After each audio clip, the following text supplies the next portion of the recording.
আসসালামু আলাইকুম। আমরা সকাল 6টার সময় হচ্ছে মুক্তাগাছা আসছি। এই যে বাচ্চারা এখানে আছে। এই আপন অনুভূতিটা বল একটু তাড়াতাড়ি বলিস। অনুভূতি ফিলিংসে গো। এই অনুভূতি মায়ের চুদি। এই অনুভূতি বল। অনুভূতি ঘুমটা নষ্ট করে আইছে কি অনুভূতি ভালো না। অনুভূতি চুদলিং পং ভাই কেন বলেন? এই বল অনুভূতি কি? আই লাভ ইউ মাইয়া মানুষ। এই ইসবাক অনুভূতিটা বলো।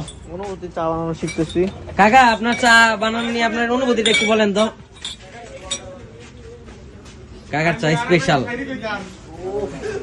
শুভ সকাল মুক্তাগাছা জমিদার বাড়ি থেকে আমরা হচ্ছে সকাল কটা বাজে এখন তো কি বাজে হলো 8:49 মুক্তাগাছা জমিদার বাড়ি। যদিও গেট খুলে নাই, মোস্ট প্রবাবলি 10টার দিকে খোলার কথা, কিন্তু হচ্ছে আমাদের এখানে হচ্ছে মেয়র আছে একটা মুক্তাগাছার, ওনার বিশেষ বিবেচনায় হচ্ছে খুলে দেওয়া হয়েছে।